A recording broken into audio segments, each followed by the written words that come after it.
మనస్ఫూర్తిగా నా నమస్కారాలు, అభినందనలు, శుభాభినందనలు. ఈరోజు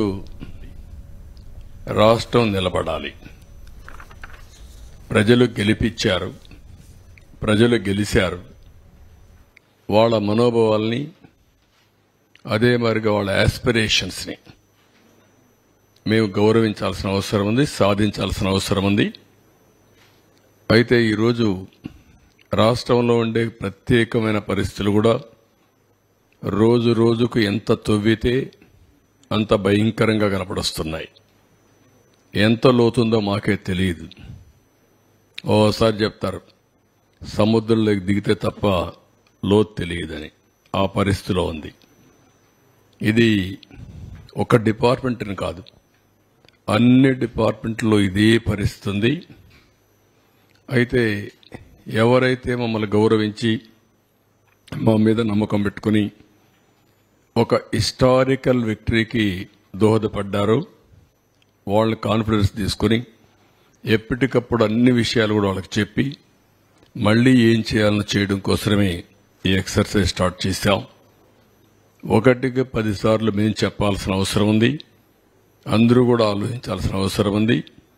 ఫైనల్గా ఏ విధంగా నిర్ణయాలు చేసి ఈ యొక్క వ్యవస్థని ఘాట్లో పెట్టాలి, ఆర్థిక వ్యవస్థను మళ్లీ ఏ విధంగా పరిపుష్టి చేయాలి, మళ్లీ అటు సంక్షేమం ఇటు అభివృద్ధి రెండు కూడా సమాంతరంగా ఏ విధంగా తీసుకుపోవాలనో ఆ ఎక్సర్సైజ్ స్టార్ట్ చేశాం. అందుకే 3వ వైట్ పేపర్ ఇది. అది కూడా చాలా మందికి వైట్ పేపర్ అంటే మాకేంటి సంబంధం అనుకుంటారు. ఇవన్నీ వాస్తవాలు మీ ముందర పెట్టడం, యథార్థాలు మీకు తెలియజేయడం. మీరందరూ కూడా ఎన్ని పనులున్నా కామన్ మ్యాన్ కూడా, మామూలు పేదవాడు కూడా దృష్టి పెట్టవలసిన అవసరం ఉంది. ఎప్పుడు కూడా ఒక పరిపాలన అంటే సమర్థవంతమైన పాలన ఉంటే ఆ సమర్థవంతమైన పాలన వల్ల మెరుగైనటువంటి ప్రయోజనాలు పేదవాళ్ళకు కలుగుతాయి. దానివల్ల వాళ్ళ కష్టానికి తోడుగా మేము చేసే పనుల వల్ల కూడా వాళ్ళకు లాభం వస్తుంది. అట్లా కాకుండా పేదవాళ్ళ ప్రభుత్వంతో మాకు సంబంధం లేనుకుంటే, ఒక బాధ్యత లేకుండా ఆలోచిస్తే వచ్చే కష్టాలకు కూడా మనం భరించాల్సి వస్తుంది. దానికి ఒక ఉదాహరణ పేదవాడికి ఏ విధంగా నష్టం జరుగుతుందో అన్ని విషయాల్లో ఉంది. ఇందులో కూడా మీరు ఒకసారి ఆలోచిస్తే ప్రజలందరికీ అర్థమవుతుంది. నేను ఒకటే చెప్తున్నా, పదే మీలో చైతన్యం తేవడానికి, మీకు అర్థం కావడానికి, మీ భవిష్యత్తుతో వీళ్ళు ఏ విధంగా ఆడుకున్నారు, మీ భావితరాల, మీ పిల్లల భావితరాల భవిష్యత్తు పైన ఎట్లా వీళ్ళు దెబ్బతీశారు అనే విషయాలు చెప్పడం నా బాధ్యత. అవి చెప్పి మీలో కూడా మీ ఆలోచనలు కూడా తీసుకొని, సామాన్య ప్రజానికం ఆలోచన తీసుకుంటాం, మీడియా ఆలోచనలు తీసుకుంటాం, బయట ఇంటలెక్చువల్స్ ఆలోచన తీసుకుంటాం. మళ్లీ ఒక మెరుగైన పాలన ద్వారా మళ్లీ రాష్ట్రాన్ని ముందుకు తీసుకుపోవడం కోసం ఈ ఎక్సర్సైజ్ చేస్తున్నాం. ఈరోజు అతి ముఖ్యమైన సబ్జెక్ట్ ఇది. పవర్, విద్యుత్ శక్తి. కరెంటు లేనిదే ఈరోజు ఎవ్వరి జీవితాలు కూడా, ప్రతి ఒక్కరి జీవితాలు, ప్రతి ఒక్క రంగం పవర్తో ముడిపడి ఉంది, విద్యుత్ శక్తితో ముడిపడి ఉంది. దీన్ని ఎంత సమర్థవంతంగా మనం అమలు చేసుకోగలిగితే అంత మెరుగైన జీవన ప్రమాణాలు, అదే మరిగా మనకు అన్ని విధాల లాభం జరిగే పరిస్థితి వస్తుంది. గత చరిత్ర కూడా ఒక స్లైడ్లో నేను చెప్పిన తర్వాత మొత్తం డీటెయిల్స్ కానీ వస్తాను. నెక్స్ట్, ఇది మీరు ఇక్కడ చూస్తే 95-2004 నేను మొట్టమొదటిసారిగా ముఖ్యమంత్రి అయినప్పుడు పవర్ సెక్టర్ రిఫార్మ్స్ 1.0 తీసుకొచ్చాం. That was the beginning. ఈ దేశంలో ఎవ్వరూ చేయలేనప్పుడు ఒక్క ఒరిస్సానే పవర్ సెక్టర్ రిఫార్మ్ తీసుకొచ్చి ఫెయిల్ అయి వదిలిపెట్టారు. అప్పుడు నేను పవర్ సెక్టర్ రిఫార్మ్స్కి వెళ్ళాను. ఆ పవర్ సెక్టర్ రిఫార్మ్స్ వచ్చినప్పుడు దాన్ని మళ్ళీ మీకు ఎక్స్ప్లెయిన్ చేస్తాను. 2014 నుంచి 2019 మళ్లీ నేను వచ్చే కొందికి నాకు 22.5 మిలియన్ యూనిట్లు కరెంటు కొరత, వారసత్వం. అప్పుడే 2.0. ఈసారి సోలార్, విండ్, ఇన్నోవేటివ్ పవర్ కోసం ముందుకు పోయాం. అవి కూడా ఏ విధంగా వచ్చాయి మీకు ఎక్స్ప్లెయిన్ చేస్తాం. 19-24 phenomenal increase in power tariff. నేను ఎన్నికల ముందు చెప్పాను, కరెంటు ఛార్జీలు పెంచకుండా వినూత్నమైన ఆలోచనలతో ఏ విధంగా చేయాలనో చేసి చూపిస్తానని చెప్పాను. వీళ్ళు వస్తానే విపరీతంగా పెంచేశారు. ఇంకొక పక్కన ఏదైతే 19-24లో అప్పులు కూడా విపరీతంగా పెరిగిపోయినాయి. 1,29,000 కోట్ల రూపాయల అప్పు ఉన్నాయి ఇప్పుడు. నేను డీటెయిల్స్ మీకు ఎక్స్ప్లెయిన్ చేస్తాను. ఇంకా ఎక్కువ అవుతాయి. ఇంకొక పక్కన 19-24 ఇన్ఎఫిషియెంట్ గవర్నెన్స్ వల్ల ఒక చేతగాని వ్యక్తి, ఒక అహంకారంతో విర్రవీగే వ్యక్తి వ్యవస్థల్ని ఏ విధంగా నాశనం చేస్తాడో ఇందులో మీరు చూస్తారు. ఒక అసమర్థుడు, ఒక అహంకారి, రెండూ కలిస్తే రాజకీయాలకు తగని వ్యక్తి అనేది కూడా మీరు అందరూ గుర్తుపెట్టుకోవాలి. అలాంటి వ్యక్తి వల్ల సమాజం ఏ విధంగా అతలాకుతలం అవుతుంది, అందరికీ ఏ విధంగా ఇబ్బందులు వస్తాయనే విషయం కూడా మనం గుర్తుపెట్టుకోవాల్సిన వస్తుంది. మీరు ఈ ఫ్యాక్ట్ చూస్తే రాష్ట్రంలో ఉండే ప్రజలందరినీ కోరుతున్నాం, రాగద్వేషాలకు అతీతంగా ఆలోచించండి. ఏదో మీకుండే సిద్ధాంతాలు లేకుంటే కులమో మతం కాకుండా ఇంపార్షియల్గా మీరు ఆలోచిస్తే మీకే అర్థమవుతుంది ఎంత నష్టపోయాము. వే ఫార్వర్డ్ ఏం చేయాలని కూడా ప్రజలకు ఎక్స్ప్లెయిన్ చేయడం ప్రయత్నం చేస్తాను. ఇంకా సజెషన్ తీసుకుంటాం, దానిపైన ముందుకెళ్తాం. నెక్స్ట్, ఫస్ట్లో 95-2004 ఇప్పుడుండే పవర్ సెక్టర్ రిఫార్మ్స్ అన్ని ఆ రోజు అమలు చేసిన power sector reforms. First state in the country to introduce power sector reforms 98లో అమలు చేశాం. అదే మరి ఇండిపెండెంట్ రెగ్యులేటరీ కమిషన్ అపాయింట్ చేశాం, ఏపీఈఆర్సీ. దేశంలోనే మొట్టమొదటి రెగ్యులేటరీ కమిషన్. ఆ తర్వాత టెలికాంలో, సివిల్ ఏవియేషన్లో ఇంకా చాలా డిపార్ట్మెంట్లు వచ్చాయి. దేశంలోనే రిఫార్మ్లో మొట్టమొదటి రెగ్యులేటరీ కమిషన్ పవర్ సెక్టర్లో వచ్చింది. అది కూడా మన ఆంధ్రప్రదేశ్లో వచ్చింది. ఈ రిఫార్మ్ ఫలితమే జనరేషన్ కంపెనీలు, ట్రాన్స్మిషన్ కంపెనీ, డిస్ట్రిబ్యూషన్ కంపెనీస్ ఒకప్పుడు 5 ఉండేటివి, ఇప్పుడు 3 ఉన్నాయి. కంబైన్డ్ ఆంధ్రప్రదేశ్లో 5 డిస్ట్రిబ్యూషన్ కంపెనీస్ ఉండేటివి. హైదరాబాద్, వరంగల్, తెలంగాణకి వెళ్ళిన తర్వాత ఉత్తరాంధ్ర, ఇక్కడ వచ్చే కొద్దిగా విజయవాడ, ఇక్కడ వచ్చే తిరుపతి. ఒకప్పుడు అనంతపురం ఉండేటివి. ఇన్ని 3 ఉన్నాయి. ఇప్పుడు 3 ఉన్నాయి. ఇప్పుడు ఇంకా నేను స్టడీ చేసుకుంటున్నా, వల్ల సబ్జెక్ట్ రీకలెక్ట్ చేసుకోవడం. ఇక్కడికి వచ్చేటప్పుడు ఎనర్జీ డెఫిషిట్ రెడ్యూస్ టు 1.5 2003-04 వచ్చాం. కంపేర్ టు 7.1% అట్ నేషనల్ లెవెల్లో ఉండేది. అంటే ఆల్మోస్ట్ ఆల్ పవర్ సర్ప్లస్ కు 2003-04 రీచ్ అయ్యాం. అంత మునుపైతే హైదరాబాద్లో కమ్యూనిస్టులు ఇక్కడ ఉంటారు, ఒకరిద్దరు మీడియా వాళ్ళు, రాఘవరెడ్డి ఉండేవాళ్ళు. ఏప్రిల్ వస్తే అసెంబ్లీ బడ్జెట్ సమావేశాలు 40-45 రోజులు. 45 రోజులు ఆయన నల్గొండ నుంచి మొత్తం మనుషులు తీసుకొచ్చి ఏపీఎస్సీబీ ఖైరతాబాద్లో మెయిన్ రోడ్డు అక్కడ పెట్టేసేవారు. అసెంబ్లీ మొత్తం స్టాల్వ్ అయిపోయేది. ఆ రోజంతా చర్చ దానిపైనే ఉండేటివి. ఈ విధంగా సమ్మర్ వస్తే నేనైతే అసెంబ్లీ నుంచి ఒక 1 స్టేజ్లో 95లో నేరుగా హెలికాప్టర్ వేసుకుపోయి ఆ ఎండిపోయిన పంటలు చూసి మళ్లీ వచ్చి అసెంబ్లీకి సమాధానం చెప్పిన రోజులున్నాయి. అలాంటి సందర్భాలు చాలా ఉన్నాయి. అక్కడి నుంచి 2003-04లో మనం ఇది చేశాం. ఒక్క మాటలో చెప్పాలంటే నా పవర్ పోయింది, కానీ పవర్ సెక్టర్ రిఫార్మ్స్ వల్ల దేశం బాగుపడింది. 2004లో మేజర్గా అందరూ నన్ను వ్యతిరేకించి ఆ రోజు అప్రతిష్ట పాలు చేస్తే గవర్నమెంట్ పోగొట్టుకున్నాం.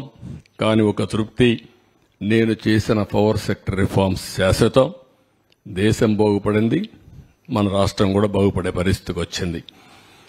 ట్రాన్స్మిషన్ లాసెస్ ఒకప్పుడు 35% చూపించేవాళ్ళు, అది కూడా 38% కూడా లేదు.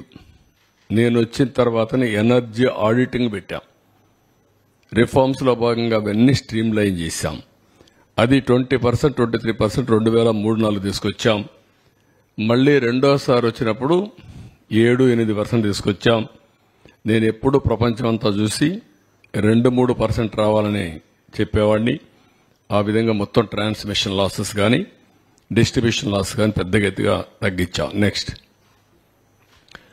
14-19 పవర్ సెక్టర్ రిఫార్మ్స్ 2.0. ఇక్కడ గ్రోత్, డిమాండ్ అండ్ కన్జంప్షన్ రెండు చూసుకున్న తర్వాత ఫస్ట్ టైం మీరు చూస్తే 22.5 మిలియన్ యూనిట్లు కరెంటు కొరత బై డిసెంబర్ 2014కి పవర్ మేనేజ్మెంట్ చేశాం. అక్కడి నుంచి బై జనవరి 2018కి అంత సర్ప్లస్ తీసుకొచ్చాం. ఇక్కడ మీరు చూస్తే పీక్ డిమాండ్ 6,784 మెగావాట్ల నుంచి 9,453 మెగావాట్లకు పెంచాం, 39%.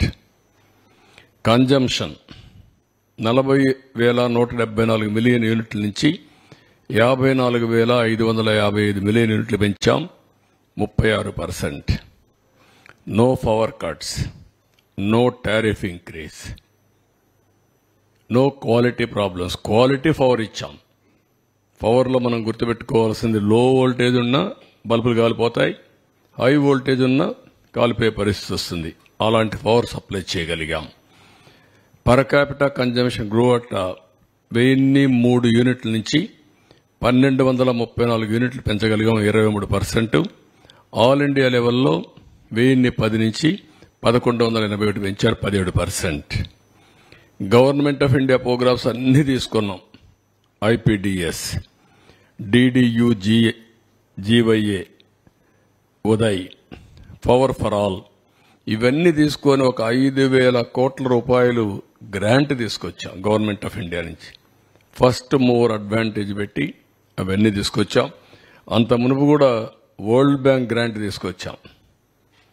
నేను సీఎంగా దిగిపోయిన తర్వాత రాజశేఖర రెడ్డి సీఎం అయితే 2,500 కోట్లో 3,000 కోట్లో నేను తీసుకొచ్చిన పవర్ సెక్టర్ రిఫార్మ్స్ బెనిఫిట్ అతనికి వచ్చింది. ఆ రోజు జరిగింది. ఇక్కడ మీరు చూస్తే కొత్తవి న్యూ థర్మల్ యూనిట్స్ 2 ప్రారంభించాం. ఒకటి వీటీపీఎస్, 2 కృష్ణపట్నం. ఇంకొక పక్కన ఎనర్జీ ఎఫిషియన్సీ ఇంప్లిమెంటేషన్లో అందరూ రెడీనెస్లో వరల్డ్ బ్యాంక్ కూడా నెంబర్ 1 ప్లేస్ ఇచ్చారు, ఫస్ట్ ర్యాంక్ ఇచ్చారు. నెక్స్ట్ ఇక్కడ మీరు చూస్తే ఏపీ జెన్కో ఇన్స్టాల్డ్ కెపాసిటీ 4,114 మెగావాట్ల నుంచి 3,099 మెగావాట్లు పెంచాం, 75% పెరిగింది, 7,213 మెగావాట్లు అయింది. ట్రాన్స్మిషన్ కెపాసిటీ 29,863 ఎంవీఏ నుంచి 17,124 ఎంవీఏ పెంచాం, ఇది దగ్గర 57%. 46,987 ఎంవీఏ పెరిగింది. Installed renewable energy capacity solar, wind, రెంట్లో కూడా బ్రేకప్ ఇచ్చారు. 1,342 మెగావాట్ల నుంచి 6,374 మెగావాట్లు పెంచాం, 475%. 7,716 మెగావాట్లు అయ్యింది. సోలార్ కెపాసిటీ 66 నుంచి 2,979 మెగావాట్లు పెంచాం, 45.14% పెరిగింది, 3,045 మెగావాట్లు పెరిగింది. 4,514%. విండ్ 731 మెగావాట్ల నుంచి 3,346 మెగావాట్లు అదనంగా పెంచాం, 458%. అదే మొత్తం చూస్తే ఏంటంటే బ్యాటరీ అయిపోయినట్టుంది, 4,077 మెగావాట్లు అయింది. టోటల్ జనరేషన్ కెపాసిటీ 5,456 ఉంటే దాన్ని 9,473 పెంచి కట్ అయిపోతుంది చూడండి. 9,473 మెగావాట్లు పెంచి 174% పెంచి 14,929 మెగావాట్లు చేశాం. నెక్స్ట్ మీరు ఒకసారి అవార్డ్స్ చూస్తే ట్రాన్స్కో 12, జెన్కో 27, అదే మాదిరిగా ఈస్టర్న్ పవర్ 48, నెడ్ క్యాప్ 43, ఏపీఎస్పీసీఎల్ 9, ఇంకా ఒక 5 నెడ్ క్యాప్, ఇవన్నీ మొత్తం మీరు చూస్తే 145 అవార్డులు వచ్చాయి. అదే మాదిరిగా నోటబుల్ అవార్డ్స్ వచ్చి national and international agencies best power utility ఉందా తీసురా, బెస్ట్ బ్యాక్,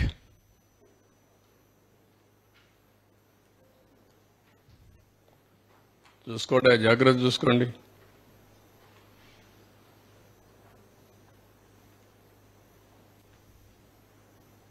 ఏది ఓకే, ఇది కరెక్ట్గా రావడం లేదు, ఎతకాలి, అలవాటు కావాలి. బ్యాక్ మొత్తం మీరు చూస్తే బెస్ట్ పవర్ యూటిలిటీ,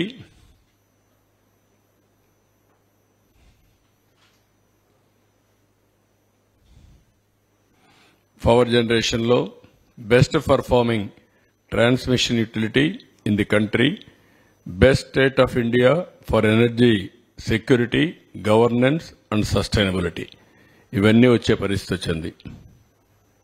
నెక్స్ట్ ఇక్కడ 1924 అది గత వైభవం, ఇది జరిగినటువంటి డ్యామేజ్. ఇక్కడ మీరు చూస్తే బ్రాడ్గా ఫిగర్స్ లో మీరు ఒకసారి చూస్తే చూడండి, మీరు ఇది కూడా నువ్వు ఆపరేషన్ పెట్టినావు,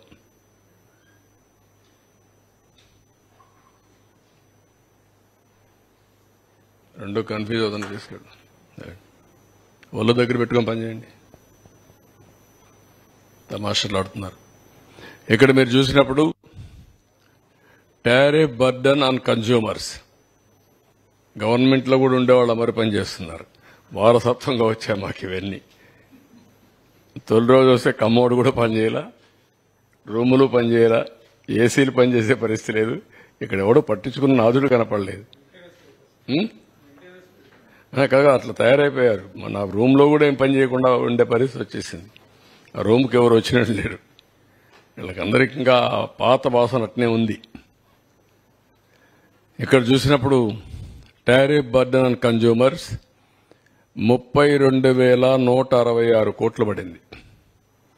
2 అప్పులన్నీ అన్ని యూటిలిటీస్ కలిపి 49,596 కోట్లు. ఇవి కాకుండా ఇన్ఎఫిషియెంట్ గవర్నెన్స్ వల్ల ఏ ప్రాజెక్ట్ ఎప్పుడు ప్రారంభించాలనో ప్రారంభించకుండా పోవడం, అన్నీ క్లోజ్ చేసి షార్ట్ టర్మ్ పర్చేసెస్ చేయడం, ఇష్టానుసారంగా చేసిన దానివల్ల 47,741 కోట్లు పెరిగింది. మొత్తం మీరు చూస్తే 1,29,503 కోట్ల రూపాయలు టోటల్ లాసెస్ ఈ రోజుకి 5 ఏళ్లలో జరిగి ఈరోజు మనకు ఇంత లాస్ ఉండే పరిస్థితి వచ్చింది. నెక్స్ట్ ఇక్కడికి వచ్చినప్పుడు టారిఫ్ బర్డన్ ఆన్ కన్స్యూమర్ 32,126 కోట్లు చూపించాం. అప్పులు 49,596 కోట్లు, 81,762 కోట్లు ఈ రెండు వల్ల వచ్చింది. ఇది కాకుండా ఇన్ఎఫిషియన్సీ హెడ్స్ ఇచ్చాం ఒక 7 దాకా. 1 వీటీపీఎస్, 2 కృష్ణపట్నం. ఈ 2 డిలే అయినాయి, దానికి షార్ట్ టర్మ్ పర్చేసెస్ చేశారు. 12,808 కోట్ల రూపాయలు అదనంగా భారం పడింది. పోలవరం హైడ్రో ఎలక్ట్రిక్ ప్రాజెక్ట్ ని టెండర్ మార్చారు. కొత్త ఏజెన్సీకి ఇచ్చారు. అది 23కి కావాల్సింది 26కి వెళ్ళింది. దానివల్ల 4,737 కోట్లు పెరిగింది. Additional impact of power short term power purchase అందులో కవర్ అయింది కాకుండా చూస్తే 2,691 కోట్లు పెరిగింది. 7,000 మెగావాట్లు సోలార్ పవర్ ఫ్రమ్ సెకీని తీసుకుంటామని చెప్పి ఒప్పందం చేసుకున్నారు. దానికి సంవత్సరానికి 3,850 కోట్లు, 25 ఏళ్లు ఒప్పందం. అది అదనంగా 25 ఏళ్లు పడుతుంది. ఇంకా రాబోయే రోజులు ఇంకా స్టార్ట్ కాలేదు, అది ఎప్పటి నుంచి స్టార్ట్ అవుతుంది కూడా చూపిస్తాను. తర్వాత interest burden due to borrowings 10,592 కోట్లు పడింది. Accumulated losses due to poor performance of discoms and also APPDCL 9,618 కోట్లు. బ్యాకింగ్ డౌన్ ఆ పవర్ స్టేషన్ ని కెపాసిటీ తగ్గించడం, నిలిపేయడం, ఆ టైంలో షార్ట్ టర్మ్ పర్చేసెస్ కొనడం, ఇలాంటి కొన్ని చేశారు. దానివల్ల ఒక 3,035 కోట్లు పెరిగింది. అంటే మన కెపాసిటీ ఉంది, ఆ పవర్ ప్రాజెక్ట్ ఆపరేట్ చేయరు, థర్మల్ ఆపరేట్ చేయకుండా వదిలిపెట్టి బయట కొన్నారు. దానివల్ల కూడా విపరీతంగా పడింది. మొత్తం కలిస్తే 47,740 కోట్లు. గ్రాండ్ టోటల్ చూసినప్పుడు 1,29,503 కోట్లు పెరిగింది.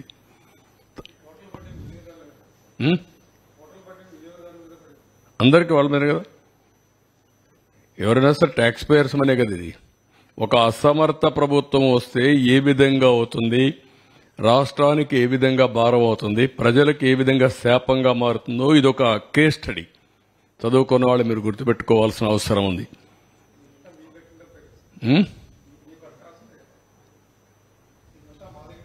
మీ దగ్గర నుంచి వస్తే చేస్తారు, ఇంకెక్కడి నుంచి చేస్తారు? రాష్ట్రంలో అన్ని మీ దగ్గర నుంచి. నెక్స్ట్ ఇక్కడ మీరు చూస్తే 1924 ఇన్వెస్టర్స్ కాన్ఫిడెన్స్ పోయింది, బ్రాండ్ ఇమేజ్ దెబ్బతినింది. ఇక్కడ సోలార్ విండ్కి పీపీఎల్ని రీనెగోషియేట్ చేస్తామన్నారు. సోలార్ విండ్ పీపీఎస్ అన్ని లీగల్ ఛాలెంజెస్ అన్ని తీసుకొచ్చారు. ఏపీ హైకోర్టు అవన్నీ చెప్తూ క్వశ్చన్ లేదు, మీరు పే చేయాలని. వీళ్లు వాడుకోకుండా ఉన్నదాన్ని కోర్టు ఆదేశాలతో ఫిక్స్డ్ ఛార్జెస్ పే చేయాల్సి వచ్చింది. ఇప్పుడు సోలార్ గాని వాడుకుంటే ఆ కరెంటు మనకు వచ్చేది, వీళ్ళు వాడుకోలేదు, వాడుకోకుండా రిజెక్ట్ చేశారు. కోర్టు ఏం చెప్పింది, అవన్నీ కుదరవు, మీరు పే చేయాలంటే వాడుకోని కరెంటుకి 9,000 కోట్లు పే చేశారు. Apex operational expenditure 9,000.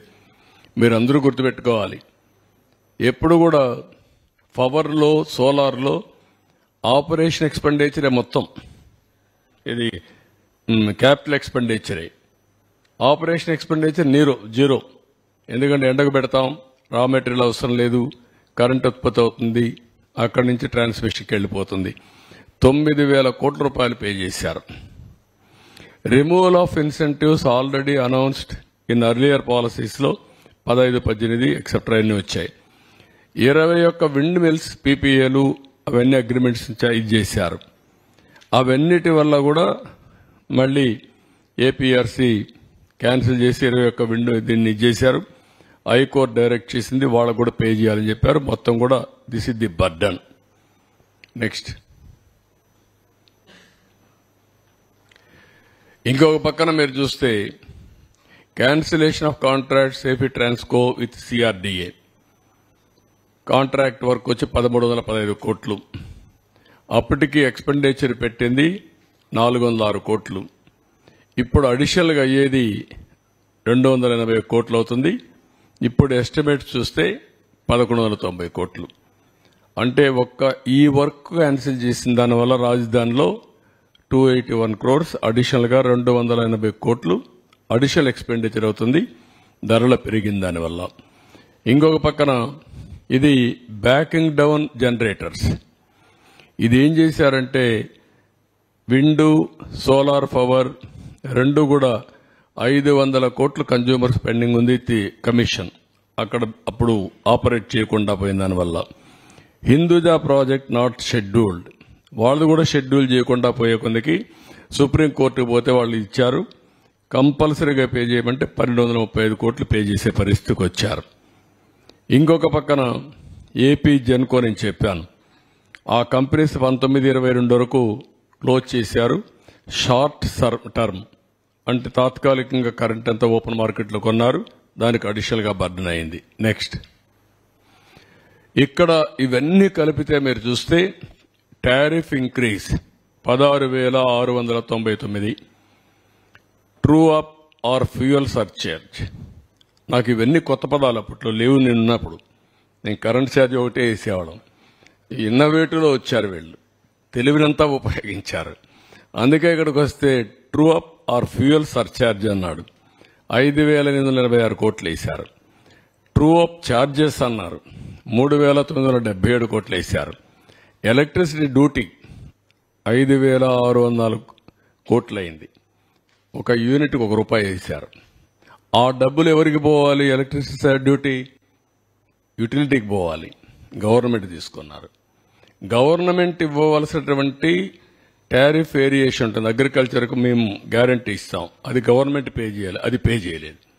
Government pay చేయాల్సింది పే చేయలేదు, ఎలక్ట్రిసిటీ డ్యూటీ వేసి ఇందులో ఆదాయం సంపాదించుకున్నాడు గవర్నమెంట్. మళ్ళీ అలాంటి వేరియేషన్ చేశారు. టోటల్గా వచ్చే కొందికి 32,166 కోట్లు అయింది. ఇందులో మీరు చూస్తే 8,180 కోట్లు ఒక్క డొమెస్టిక్ కన్జ్యూమర్స్ పైన పడింది.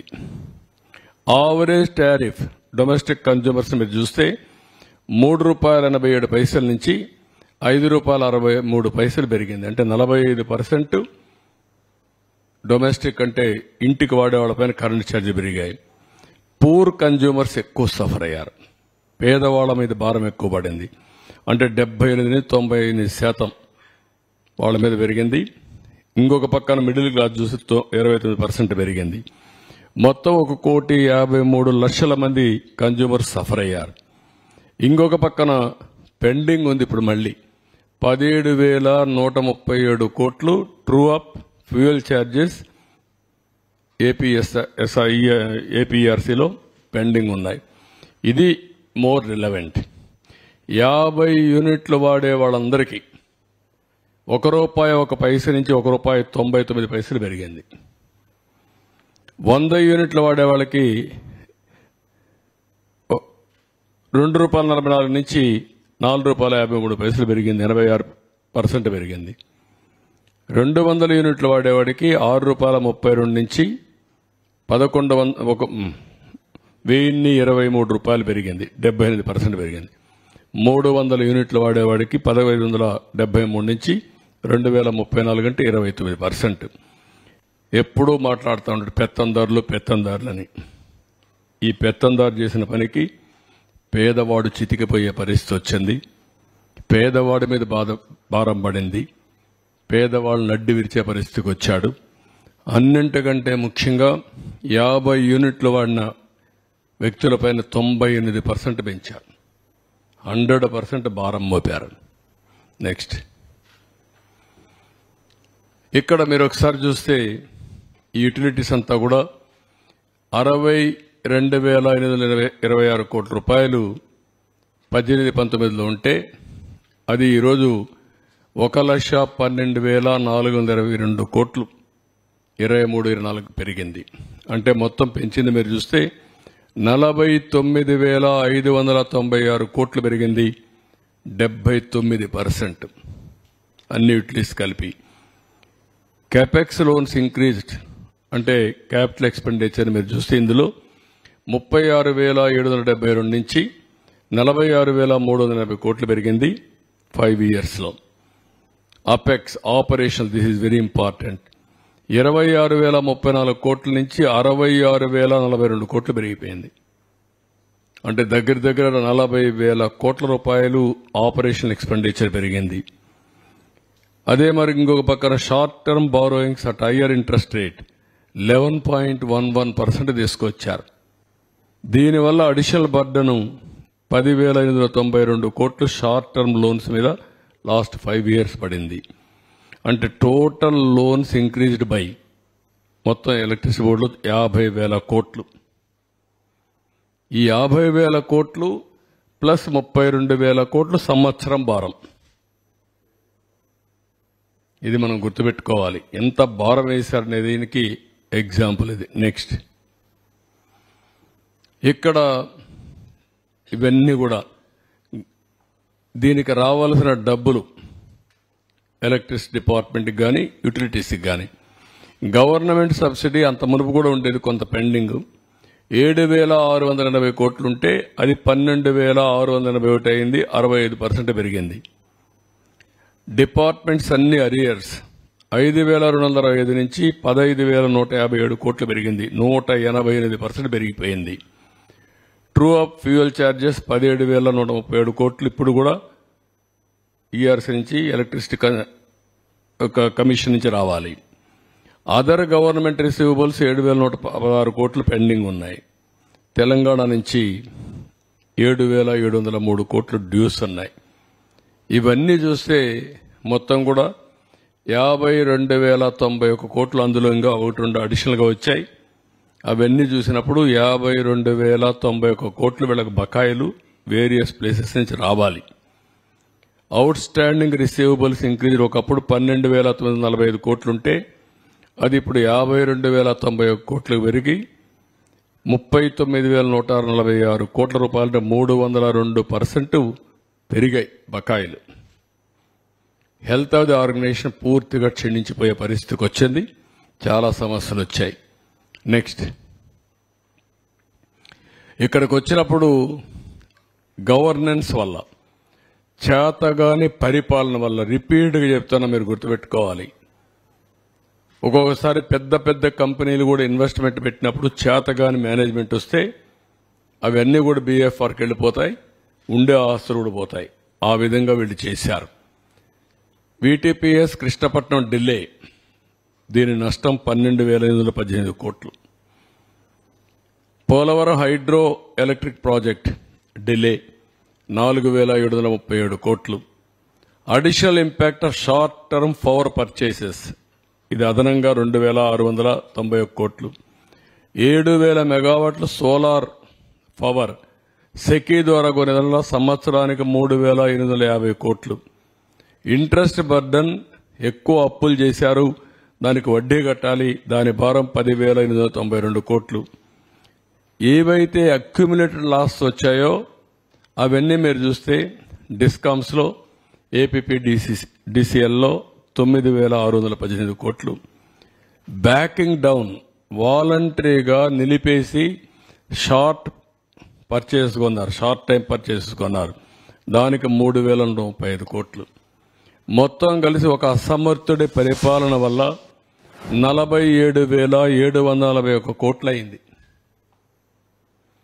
అంటే తిక్కలోడు తిరణాలకు పోతే ఎక్కడో దగ్గర సరిపోయిందంటారు. ఆ పరిస్థితిలో మనం ఉన్నాం. ఏంటిది? ఏంటి పరిపాలన? ఇలాంటి వాడు అర్హత ఉందా పరిపాలించడానికి? ఇలాంటి వ్యక్తుల్ని సపోర్ట్ చేస్తే ఏమవుతారు? ఎక్కడా లేనంత నష్టం జరిగింది. అది నా బాధ, ఆవేదన. ప్రతి ఒక్కరు అర్థం చేసుకోవాల్సిన అవసరం ఉంది. ఇంకా ఫర్దర్గా డీటెయిల్స్ పోతే నెక్స్ట్, ఇది ఒకసారి చూస్తే వీటీపీఎస్ 55 నెలలు డిలే అయింది. కమెన్స్మెంట్ నిలిపేశాడు. డబ్బులు కొరత లేదు, డబ్బులున్నాయి, ప్రాజెక్ట్ స్టార్ట్ చేశాం, కావాలని ఇది ఉండాలన్నా వద్దా అని డిలే చేసి తర్వాత ఆపరేట్ చేశారు. 55 నెలలు డిలే అయింది. దాని కాస్ట్ వచ్చి 2,029 కోట్లు అదనంగా కాస్ట్ పడే పరిస్థితికి వచ్చింది. అదే మరి ఇంకొక పక్కన 21 మిలియన్ యూనిట్స్ని ప్రొక్యూర్ చేశారు. దానివల్ల భారం 4,895 కోట్లు. కృష్ణపట్నం స్టేజ్ 2, అది కూడా 800 మెగావాట్లు, 44 నెలలు డిలే అయిపోయింది. దాని కాస్ట్ వచ్చి మీరు చూస్తే ఎక్స్లవేషన్ 2,035 కోట్లు. ఇంకొక పక్క 12,000 మిలియన్ యూనిట్లు ప్రొక్యూర్ చేశారు. దీని కాస్ట్ 3,860 కోట్లు. మొత్తం ఇక్కడ చూస్తే ఇవన్నీ కలిపి టోటల్ డిలే అయిన దానివల్ల 12,818 కోట్లు. ఎవడైనా సరే గవర్నమెంట్లో ప్రాజెక్ట్ వచ్చిన తర్వాత సమర్థులను పెట్టుకొని ఇమీడియట్గా ఆపరేట్ చేస్తారు, కంప్లీట్ చేస్తారు. ఒక అసమర్థుడి యొక్క దీనివల్ల నీళ్ల పోసిన ఇదయింది. 12,500 కోట్లు పోయింది. నెక్స్ట్, ఇది పోలవరం టర్న్కీ కాంట్రాక్ట్ అవార్డు ఇచ్చారు 6 డిసెంబర్ 2017. కమిషన్ చేసింది 2023. టర్మినేట్ చేశారు. మళ్ళా దాన్ని చేసి 26 వరకు కొత్త కాంట్రాక్ట్కి ఇచ్చారు. ఆన్ గోయింగ్ ఆర్బిట్రేషన్ ఇంకా సెటిల్ కాల. అది సెటిల్ అయితే 1,500 కోట్లు. పాతవాడికి 1,500 కోట్లు సెటిల్ చేయాల. ఇప్పుడు కొత్తవాడు వచ్చింది 26కి వస్తాడు. 23కి పవర్ వచ్చేది. అక్కడి నుంచి ఇంపాక్ట్ అండ్ వేరియేషన్ ఆఫ్ ఇది మొత్తం ప్రైస్ వేరియేషన్ 350 కోట్లు అవుతుంది. Generation losses 2,000 units per annum. Additional burden 1,155 కోట్లు 24 వరకు. ఇంకా పెరిగితే ఇంకా పెరుగుతుంది. టిల్ జనవరికి అయితే 3,000 మిలియన్ యూనిట్లు 1,732 కోట్లు. టోటల్ గా 4,737 కోట్ల రూపాయల నష్టం చేశాడు. ఒక ఈ ప్రాజెక్టు వల్ల, డిలే వల్ల, చేతగాని తనం వల్ల, అహంకారి వల్ల అదనంగా 1,500 కోట్లు పే చేస్తున్నారు. ఒక వ్యక్తి అహంకారానికి ఎంత ప్రైస్ ఉందో మీరు గుర్తుపెట్టుకోవాలి. ఎంత రాష్ట్రం పే చేస్తా ఉందో గుర్తుపెట్టుకోవాల్సిన అవసరం ఉంది. Next, short term power purchases. ఇక్కడ మీరు చూస్తే short term power purchases increase. ఒకప్పుడు 3,373 కోట్లుంటే 3 మిలియన్ యూనిట్లుంటే అది 1922, 23, 24లో 11,655 మిలియన్ యూనిట్లు కొన్నారు. Average short term purchases cost increased from ₹4.02 ఒకప్పుడు ఉంటే ఇప్పుడు ₹7.61 పెరిగింది. 89% కాస్ట్ పెరిగింది. డిస్కామ్స్ 43,416 మిలియన్ యూనిట్లు షార్ట్ టర్మ్ సోర్సెస్ ద్వారా కొన్నారు. 5 ఏళ్లు 26,030 కోట్ల రూపాయలు కన్జ్యూమర్స్ పైన భారం పడింది.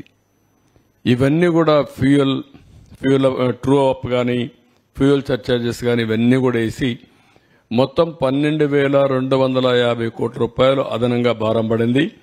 ఇందులో మీరు చూస్తే షార్ట్ టర్మ్ పర్చేసెస్ 43,416 మిలియన్ యూనిట్లు కొన్నారు. టోటల్ కాస్ట్ 26,030 కోట్లు.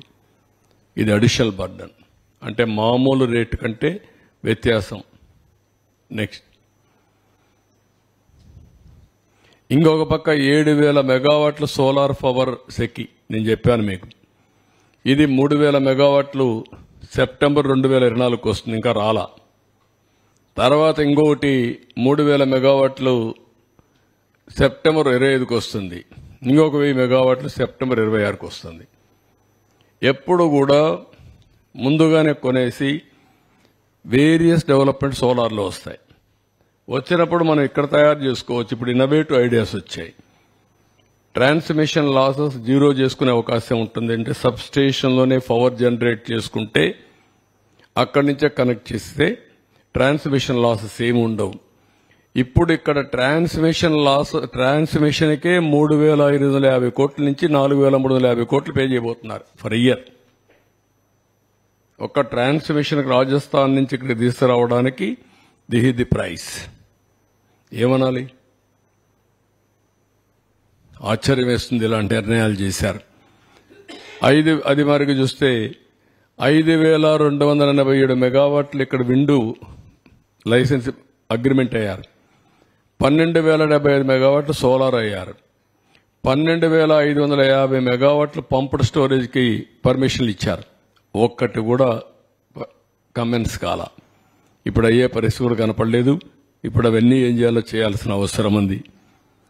ఇవన్నీ కూడా దీనివల్ల ఎక్కడికక్కడ అదనపు భారం పడింది. Net present value of addition burden due to the above ఇది కానీ 25 ఏళ్లను చేయాలంటే 62,000 కోట్ల భారం. అక్కడ క్యాలిక్యులేట్ చేసింది ఒక్క సంవత్సరం 3,500 నుంచి 4,300 ఇంటూ 25 సంవత్సరాలంటే 62,000 కోట్ల రూపాయలు కన్జ్యూమర్స్ పైన పడుతుంది. నెక్స్ట్, ఇంకొక పక్కన ఏపీ డిస్కామ్స్ 29,114 నుంచి 34,090 కోట్ల రూపాయలు లాసెస్ పెరిగాయి. Short term power purchases high కాస్ట్తో కొనడం, ఇక్కడి నుంచి గవర్నమెంట్ ఇవ్వాల్సిన సబ్సిడీస్ ఇవ్వకపోయిన దానివల్ల వడ్డీతో రుణాలు తెచ్చుకోవడం. ఇంకొక పక్కన కృష్ణపట్నం 1,565 రూపాయల నుంచి 4,260 కోట్లు పెరిగింది. Delay in commencement stage 2, 3 unit 44 నెలలు ఇది. దానివల్ల అడిషనల్ గా 2035 రెండు కలిపి 9,618 కోట్లు పెరిగే పరిస్థితికి వచ్చింది. నెక్స్ట్, అప్పట్లో ఎవ్రీ యూనిట్ మీరు చూస్తే మేమున్నప్పుడు రేటింగ్ అన్నీ ఏ ఉండేటి, క్రిసిల్ కానీ ఏ రేటింగ్ ఏజెన్సీ అయినా ఏలు ఇచ్చేవాళ్ళు. ఇప్పుడు C, B, D, D, C, BC minus all these things వచ్చే కొందికి అడిషనల్ ఇంట్రెస్ట్ 1.1% పెరిగింది. రేటింగ్ దేనికోసం అంటే క్రెడిబిలిటీ. రేటింగ్ బాగుంటే ఇంట్రెస్ట్ తక్కువ ఇంట్రెస్ట్ మనకు రుణాలు ఇస్తారు. దానివల్ల పెంచిన దానివల్ల మీరు చూస్తే 2,442 కోట్లు అదనంగా అది ఒక భారం పడింది 5 ఏళ్లలో మినిమం. ఇది ఒక నష్టం. నెక్స్ట్, ఇంకొక పక్కన ఇప్పుడు వీళ్ళు చేసే పని చూస్తా ఉంటే వీళ్ళ దగ్గరుండే డబ్బుల్ని ఏపీ జెన్కో ఇన్వెస్ట్మెంట్ అండ్ పిఎండ్జీ trust and PF trust funds APSBCL bonds కొనుగొన్నారు. ఈ డబ్బులను తీసుకుపోయి బ్రివరీస్ కార్పొరేషన్లో పెట్టి ఆ డబ్బులు తీసుకుపోయి గవర్నమెంట్లో సబ్సిడీస్ ఇచ్చుకోవడం, ఖర్చులు పెట్టడానికి ప్రయత్నం చేశారు. అంటే ఈ డబ్బులు కూడా రేపు రాకపోతే గోవిందా. అంటే కడాన ఎంప్లాయీస్ యొక్క ప్రావిడెంట్ ఫండ్ నుంచి ఇచ్చే డబ్బులను కూడా వీళ్ళు కొట్టేయాలని ప్రయత్నం చేశారు, డైవర్షన్ చేసేశారు. అంటే ఏమనాలి వీళ్ళందరినీ, అంటే ఎంత నీచంగా ఎక్కడ డబ్బులు దొరికితే అక్కడ కన్నుబడి ఆ డబ్బులు తీసుకుపోయి ఖర్చు పెట్టేసేయడం. ఏపీ ట్రాన్స్కో 379 కోట్లు ఇన్వెస్ట్ చేసింది దాంట్లో. అంటే మొత్తం 2,513 కోట్లు ఇన్వెస్ట్ చేశారు. బాండ్స్ కి కూపన్ ఇచ్చారు 8.5%. గవర్నమెంట్ గ్యారంటీ దానికి. మళ్ళీ వీళ్ళు చేసే తప్పుడు పనులకి గవర్నమెంట్ గ్యారంటీ. వీటికన్నిటికి గ్యారంటీ ఇచ్చి అసలు డబ్బులు తెచ్చుకోవాలంటే గ్యారంటీ లేదు. ఒక విషియస్ సర్కిల్ ని క్రియేట్ చేసి ఒక విచిత్రమైన పరిస్థితుల్లో పరిపాలన చేశారు. మళ్ళీ ఇప్పుడు చూస్తే డిలే కమెన్స్మెంట్స్ వల్ల 2,566 మెగావాట్ల power projects, power cuts for domestic consumers. ఇప్పుడు పవర్ కట్స్ వచ్చాయి, ఇండస్ట్రీకి వచ్చాయి, కమర్షియల్కి వచ్చాయి. ఇవన్నిటి వల్ల మీరు చూస్తే ఎక్కడికక్కడ steep tariff increase and reimposing power cuts వల్ల sales growth limited to 4.8%, one of the lowest in the country. Power ఎప్పుడు కూడా ఇంక్రీజ్ అవుతా ఉంది. వేరియస్ పర్పస్ కొడుతున్నాం. ఒక పక్క ట్రాన్స్పోర్ట్, ఎలక్ట్రికల్ వెహికల్స్ వస్తున్నాయి, ఇంకో పక్క ఇండస్ట్రీ, ఇంకో పక్క డొమెస్టిక్, ఇంకో పక్క ఎక్కడికక్కడ ఇండస్ట్రియల్ గ్రోత్ రేట్ పెరుగుతా ఉంది. కానీ లోయెస్ట్ పవర్. దీనివల్ల ఏమైంది? గ్రోత్ రేట్ ఆగిపోయింది. గ్రోత్ రేట్ ఆగిపోతే ఆదాయం తగ్గిపోయింది, అభివృద్ధి ఆగిపోయింది, ఆదాయం తగ్గిపోయింది, అప్పుల పాలయ్యే పరిస్థితికి వచ్చాం. మళ్ళీ ఇదొక సైకిల్ మళ్ళా రివర్స్లో. నెక్స్ట్, ఇప్పుడు వే ఫార్వర్డ్ ఏం చేయాలనేది. ఇప్పుడు ఒకసారి చూస్తే మొత్తం 1,29,503 కోట్ల రూపాయలు. ఇంకొక పక్క 25 ఏళ్ళు అయితే 62,000 కోట్లు. ఇంకొక పక్క ఇన్వెస్టర్స్ కాన్ఫిడెన్స్ మొత్తం పోయింది. ఇప్పుడు ఏం చేయాలి? మొత్తం లేనిపోనే అగ్రిమెంట్లు చేసి కూర్చున్నారు. ఇవన్నీ ఇప్పుడు మళ్ళీ ఎట్లా హ్యాండిల్ చేయాల్సిన అవసరం ఉంది. ఇప్పటి నుంచి సీరియస్గా ఆలోచిస్తున్నాం. పవర్ కట్స్ లేకుండా క్వాలిటీ పవర్ ఎట్టివ్వాలి, రిలయబుల్ ఎట్టివ్వాలి, అఫోర్డబుల్ రేట్స్ ఎట్ రావాలి. అదే సమయంలో ఎనర్జీ సెక్టర్ కూడా ర్యాపిడ్గా ట్రాన్స్ఫార్మ్ అవుతా ఉంది. చాలా మార్పులు చేర్పులు వస్తున్నాయి, ఊహించని పరిణామాలు వస్తున్నాయి. ఇవన్నీ కూడా అధ్యయనం చేసుకుని ఏదైతే ఒకప్పుడు 1.0 నేనే పవర్ సెక్టర్ రిఫార్మ్ తీసుకొచ్చాం, సెకండ్ పవర్ సెక్టర్ రిఫార్మ్స్ 2.0 తీసుకొచ్చాం, ఇప్పుడు 3.0 పవర్ సెక్టర్ రిఫార్మ్స్ ఎట్లా ట్రాన్స్ఫార్మ్ చేయాలనో ఈ సెక్టర్ని ఎట్లా రివైవ్ చేయాలి, రీస్ట్రక్చర్ చేయాలి, రీబిల్డ్ చేయాలి. ఈ 3 కూడా చేయాల్సిన అవసరం ఉంది. దానికోసం ఆలోచిస్తున్నాం. ఇది బిగ్గెస్ట్ ఎక్సర్సైజ్. నేను అందుకే చాలాసార్లు మీకు చెప్పాను, నా లైఫ్లో ఇలాంటి వ్యవస్థలు విధ్వంసమైన సందర్భం ఎప్పుడూ చూడలేదు. 4వసారి నేను ముఖ్యమంత్రి. 4వసారి ముఖ్యమంత్రి అయిన తర్వాత ఈ సెక్టరే ఒక ఎగ్జాంపుల్. 2014లో 22.5 మిలియన్ యూనిట్లు కరెంటు కొరత ఉంది. దాన్ని 3 నెలలు అధిగమించాను. అక్కడి నుంచి రిఫార్మ్ తీసుకొచ్చి రేట్లు పెంచకుండా నాణ్యమైన కరెంట్ ఇచ్చాం. అంత మునుపు 94-95 దేశమంతా ఉంది ఆ సమస్య, నాకొక్కడికే కాదు. అప్పుడే పవర్ సెక్టర్ రిఫార్మ్స్ తీసుకొచ్చాం. 2004 కంతా పవర్ సర్ప్లస్ అచీవ్ చేశాం. ఈ రోజు పరిస్థితి ఏంటంటే అప్పులు కట్టాలి, మళ్ళీ ఈ వ్యవస్థను ఘాట్లో పెట్టాలి, మళ్ళీ పేదవాళ్ళ ప్రజలకు ఏదైతే హామీ ఇచ్చామో ఆ రిఫార్మ్ తీసుకొచ్చి భారం లేకుండా చేయాల్సిన బాధ్యత ఉంది. ఒక పక్క చూస్తే మోయలేనంత భారం, ఇంకొక పక్క చూస్తే మా మీద ఎక్కడ లేని అభిమానం. ఈ 2 ఏ విధంగా ఆలోచించాలనో, ఆలోచించడమే కాకుండా ఏ విధంగా రివ్యూ చేయాలనో ప్రజలందరి సజెషన్స్ తీసుకుంటాం, ఆలోచనలు తీసుకుంటాం. ఎంత తొందరగా వీలైతే అంత తొందరగా ఈ వ్యవస్థని ఘాట్లో పెట్టడానికి ఎన్ని ప్రయత్నాలుంటే అన్ని ప్రయత్నాలు చేస్తాం. Very tight rope. ఒక పక్క ఇన్వెస్టర్స్ అన్ని నేను క్యాన్సిల్ చేస్తే వాళ్ళు కోర్టు పోయి మళ్ళా తీసుకొస్తే ఇప్పుడు నేను కరెంటు వాడకుండా మళ్ళా వాళ్లకు నేను ఫిక్స్డ్ ఛార్జెస్ పే చేయాల్సి వస్తుంది. అవి ఏమున్నాయి, అగ్రిమెంట్ సెట్ చేశారు. ఇవన్నీ కూడా ఎగ్జామిన్ చేసి ఇంకా డెప్త్కు పోవాల్సిన అవసరం ఉంది. ప్రైమరీగా నేను ఇస్తానన్న వైట్ పేపర్స్లో ఇది ఒక ముఖ్యమైన వైట్ పేపర్. ఇది వైటల్ కూడా. పవర్ సెక్టర్ అనేది చాలా ముఖ్యం. ఎందుకంటే ఇంకా రాబోయే రోజుల్లో ఆల్ వెహికల్స్ అన్నీ కూడా ఎలక్ట్రికల్ వెహికల్స్ వచ్చేస్తాయి. ఎవ్రీవేర్ సోలార్ విండ్ వస్తుంది. ఇంకా మనం ముందుకు పోతే హైబ్రిడ్ మోడల్లో కానీ తయారు చేసుకోగలిగితే టోటల్గా కాస్ట్ కూడా తగ్గించే అవకాశం వస్తుంది. This is in brief. మీకు ఫస్ట్ మీకు అర్థమై ఉండాలి, లేకపోతే మీరు ఒకసారి చదువుకోవాలి. నేను 14 ఏళ్ళు సీఎంగా చేశాను కాబట్టి ఈ సబ్జెక్ట్ ఎప్పుడెప్పుడు మళ్ళీ ఇది చేసుకున్నాం, రీకలెక్ట్ చేసుకున్నాం. ఒక స్మార్ట్ మీటర్లే కాదు, వేరియస్ యాంగిల్స్ ఉన్నాయి దీంట్లో. Smart meter is only small component, bigger components ఉన్నాయి దీంట్లో. హౌ టు రివైవ్ దీన్ని, ఏది ఎట్ల వరకు ఇప్పటి వరకు ఎంతవరకు ఎరెక్ట్ అయినాయి, ఎంతవరకు అగ్రిమెంట్లు ఉన్నాయి, వాళ్ళ కమిట్మెంట్స్ ఏంటి, ఆ కమిట్మెంట్స్ ఎట్లా ఓపెన్ చేయాలి, దానిపైన ఏ విధంగా పోతే కరెక్ట్గా ఉంటుంది, అవన్నీ కూడా ఎగ్జామిన్ చేయాలి. That will come back. Sir ఇప్పుడు ఈఆర్సీ దగ్గర పెండింగ్ లో ఉన్న 17,000 కోట్లని ఏం చేస్తారు? అంటే గవర్నమెంట్ ఏమన్నా షూరిటీ ఇస్తుందా ఈఆర్సీకి కానీ, లేదా? అదే బ్రదర్, ఇవ్వాలంటే డబ్బులు ఎక్కడ ఉన్నాయి, షూరిటీ ఇవ్వాలంటే గవర్నమెంట్ దగ్గర ఎక్కడుంది? అన్ని నేను ఏంటంటే వాస్తవాలని మేము ముందర పెడుతున్నా, ప్రజల ముందర పెడుతున్నా. దీన్ని ఏ విధంగా రివైవ్ చేయాలో ఐ విల్ కమ్ బ్యాక్. మళ్ళీ ఒక స్ట్రాటజీ వర్కౌట్ చేసుకుని ఐ విల్ కమ్ బ్యాక్. ఏం చేయాలో చేస్తాం. సార్ ఒకటి చిన్న క్వశ్చన్ ఏంటంటే సార్, ఇక్కడ sir one by one year sir Sambasivarao, ఒక క్వశ్చన్. అందరికంటే ఎక్కువ భారం మోస్తున్న వాళ్ళు అతి పేదలు. ట్రూ ఆఫ్ ఛార్జ్ కానీ, సర్ ఛార్జ్ కానీ, ఇంకొకటి కానీ. మీరు ఎలక్షన్లో ఇచ్చిన హామీ కూడా వాళ్లకున్న సమస్యను పరిష్కరించేందుకు మార్గం చూస్తానని. ఫస్ట్ ప్రయారిటీగా దాని మీద ఏమైనా మీరు యాక్షన్ తీసుకునే అవకాశం ఉందా? ఉంటే ఆ ఆలోచన ఏంటి చెప్పగలిగితే బాగుంటుంది. ఏమంటానంటే ఇప్పుడు ఇమ్మీడియట్ గా భారం పడిపోయింది. నెక్స్ట్ రెగ్యులేటరీ కమిషన్ మళ్ళా టారిఫ్ రావాలి. ఆ టారిఫ్ కూడా ఎప్పుడు వస్తుంది మీకు? నెక్స్ట్ మార్చికి వస్తుంది. నవంబర్లో ఫైల్ చేస్తారు, అప్పుడు వస్తుంది.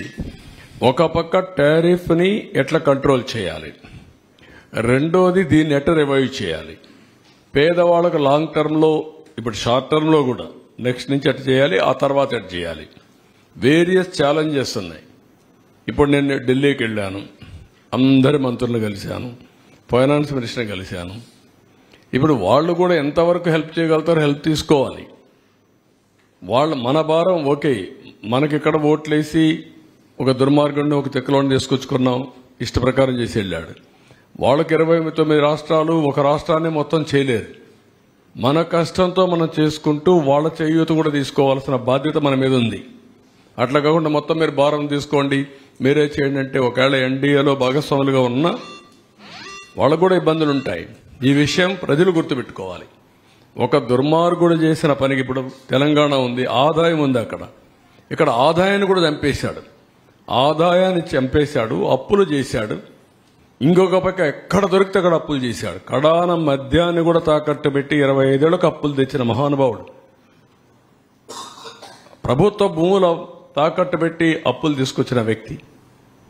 ఇది చాలా డిబేట్ జరగాలి. ఇప్పుడు నా 45 ఏళ్ల రాజకీయ జీవితంలో ఎప్పుడూ చూడనటువంటి దుర్మార్గమైన పాలనని ఈ 5 ఏళ్లలో చూసాం అంతే. సార్ ఇప్పుడు 2014 నుంచి 19 వరకు పవర్ ఇంటరప్షన్ లేదు, ప్లస్ ఛార్జీలు కూడా పెంచలేదు. మళ్ళా ఇప్పుడు నుంచి మీరు ఎన్నికల ముందు చెప్పారు, ప్రస్తుతం అందరికి ఇబ్బంది ఏంటంటే పవర్ ఇంటరప్షన్స్ లేకుండా చేసే బాధ్యత నాది. అది రేపు చేస్తా. ఇప్పుడే చెప్తున్నా మీ అందరి ముందర, మా విజయానందకి ట్రాన్స్కోకి అందరికీ చెప్తున్నా, we are very clear, I'm very clear. Everywhere meters ఉంటాయి, బీ కేర్ఫుల్. ఎవడైనా సరే ఎక్కడైనా సరిగా పనిచేయకపోతే ఆ రికార్డు తీసుకొని will take firm action. Voltage ఉంటుంది, ఎప్పుడు కట్ అయ్యేది ఉంటుంది, అప్ టు సబ్స్టేషన్ వరకు ఉంటుంది, ఈవెన్ ఇంటి వరకు కూడా ట్రాక్ చేసే అవకాశాలు ఉన్నాయి. కాబట్టి ఎక్కడైనా సరే అది ఉంటే ఆ సిస్టమ్ ఎస్టాబ్లిష్, ఆ సిస్టమ్స్ కూడా చంపేశారు. ఒకప్పుడు ఇక్కడ కంట్రోల్ రూమ్ పోతే యూ కెన్ మానిటర్ ఎవ్రీథింగ్. ఇప్పుడు ఆ రికార్డ్స్ కూడా లేకుండా చేశారు. వీళ్ళు కూడా డిస్టర్బ్ చేశారు. వీళ్ళు వచ్చిన తర్వాత ఎవడు పట్టించుకోదు, వీళ్ళు పట్టించుకోవడం వదిలేశారు. Now I'm asking them, current కోతలు అనేది రాకూడదు, లో వోల్టేజ్ ఉండకూడదు, కరెంటు క్వాలిటీ ఇవ్వాలి. దట్ నిన్న మొన్న కూడా కొన్ని కంప్లైంట్స్ వస్తున్నాయి. You alert everybody by taking teleconference and video conference. Not ఎవన్ single complaint రావడానికి వీల్లేదు. ఒరిజినల్ గా మీరందరూ గుర్తుపెట్టుకోవాల్సింది, ఒరిజినల్ గా రిఫార్మ్స్ తెచ్చిన ముఖ్యమైన ఉద్దేశం ఏంటంటే నాణ్యమైన కరెంటు తక్కువ ధరకు ఇవ్వడానికి పవర్ సెక్టర్ రిఫార్మ్స్ తీసుకొచ్చాం. అందుకే ఎలక్ట్రిసిటీ డిపార్ట్మెంట్లో మీరు చూస్తే అన్ని డిపార్ట్మెంట్ల కంటే ఎక్కువ శాలరీస్ ఎలక్ట్రిసిటీ డిపార్ట్మెంట్లో ఉంటాయి. ఎందుకంటే ఇక్కడ కష్టపడి పనిచేస్తున్నారనే ఉద్దేశంతో రిఫార్మ్లో ముఖ్యమైన ఉద్దేశం ఎంప్లాయీస్ హ్యాపీగా ఉండాలి, మెరుగైన సేవలు కన్జ్యూమర్స్కి అందించాలి. సార్ అగ్రికల్చర్ పంప్ సెట్స్ కి స్మార్ట్ మీటరింగ్ ఒకటి ఏర్పాటు చేస్తున్నారు కదా సార్, ఇప్పటికే 50,000 వరకు ఇన్స్టాలేషన్ చేశారు. అది కంటిన్యూ చేస్తారా లేకపోతే విత్డ్రా చేస్తారా? మీరు అపోజిషన్ లో ఉన్నప్పుడు కూడా మేము తీసేస్తామని ఒక హామీ ఇచ్చారు. మేము అది కూడా వర్కౌట్ చేస్తున్నాం. ఒకవేళ ఈ స్కీమ్ లో ఓవరాల్ స్కీమ్ అది ఎంత రేట్ ఉంది అవి కూడా చూసుకోవాలి. రెండోది అగ్రిమెంట్లు ఏమైనా చూసుకోవాలి. మూడోది ఒకవేళ అలాంటి మీటర్లు పెట్టుంటే మళ్ళా వేస్ట్ చేయకుండా అక్కడే సోలార్ ప్యానెల్స్ కూడా ఇచ్చి గవర్నమెంట్ ఖర్చుతోనే ఇచ్చి 4-5 ఏళ్లలో రీపేమెంట్ కూడా అయిపోతుంది. వాళ్లే ఆపరేట్ చేసుకుంటారు, పవర్ ఉపయోగించుకుంటారు. సర్ప్లస్ ఉంటే డిపార్ట్మెంట్కి ఇస్తారు, తిరిగి డబ్బులు పే చేసే విధానం కూడా తీసుకొస్తాం. ఒక 25% ఎక్కువగానే పెట్టామనుకోండి వాళ్లకు, ఆ 25% డిపార్ట్మెంట్కి ఇవ్వచ్చు. To that extent will pay money. అయితే ఇవన్నీ కాస్ట్లు కూడా చెక్ చేసుకోవాలి. సార్ 2 క్వశ్చన్లు ఉన్నాయి సార్. ఒకటి, power generation units back down అయినాయి లాస్ట్ 5 years లో, but at the same time operational expenditure more than 40,000 crores పెరిగింది. ఎక్కడ ఈ ఆపరేషనల్ ఎక్స్పెండిచర్ ఎక్కడ ఖర్చు చేశారు? ఒకటి. 2, are you going to revise the proposal to enter in to agreement with SECI? I have to go through all these things. నేను emotion గా నేను ఏదంటే నోటుకొచ్చిన మాట్లాడితే నా క్రెడిబిలిటీ పోతుంది. ఫస్ట్ ఆఫ్ ఆల్ ఏం చేసినా have to go through systematically. Agreement విలువ ఎన్ని, ఇన్వెస్టర్ కన్విన్స్ చేయడమా, వేస్ట్ ఆఫ్ ఎక్స్పెండిచర్ వస్తే ఏం చేయగలుగుతామో ట్రాన్స్పరెంట్ గా చేయాలి, కన్విన్స్ చేయాలి. సార్ ఇప్పుడు ఇది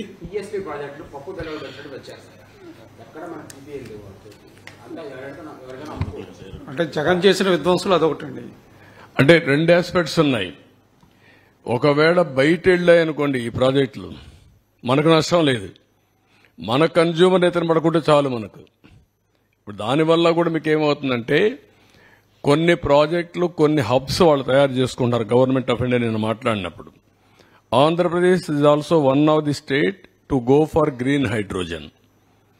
ఇప్పుడు ఉదాహరణకు ఒకప్పుడు మనం ఏం చేసామంటే విశాఖపట్నంలో 2,000 మెగావాట్లు ఇంపోర్ట్ కోల్తో ఎన్టీపీసీ పవర్ జనరేషన్కి ఇచ్చాం.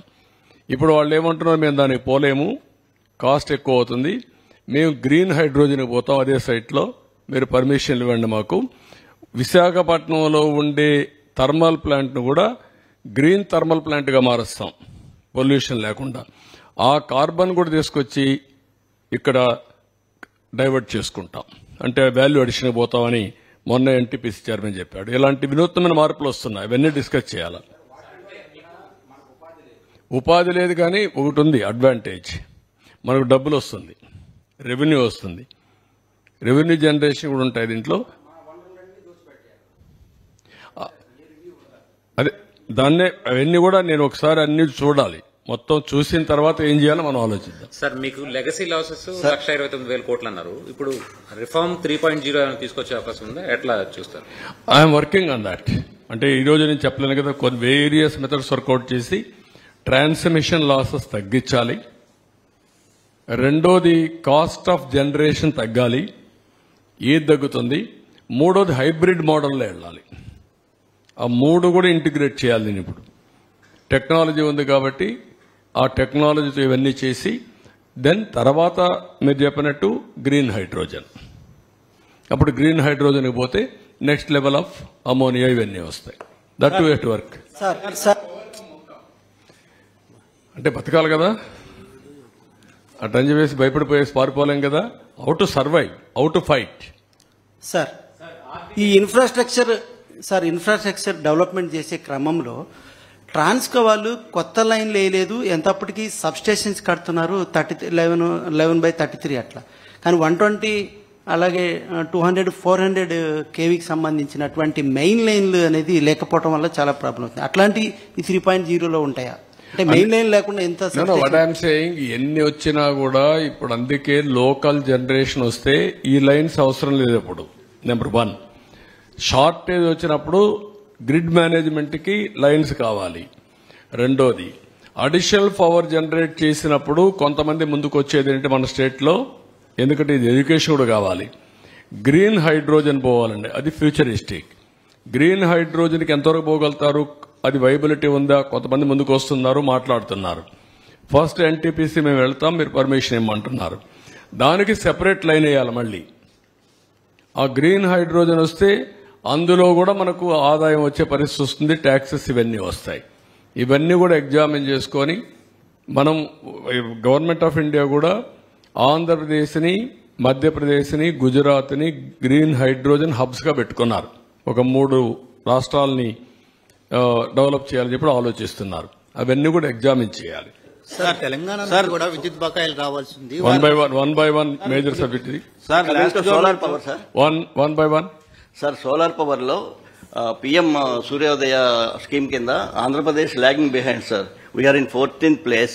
They are giving 78,000 subsidy for 3 kilowatt and 60,000 subsidy. మనం 1 lakh యూనిట్స్ కానీ పెట్టుకుంటే, హౌస్ రూఫ్ టాప్ సోలార్ పెట్టుకుంటే 3 crore units generate per month. అదేమా నేనేం చెప్పాను, డెమోక్రటైజేషన్ ఆఫ్ పవర్ జనరేషన్ అన్నాను.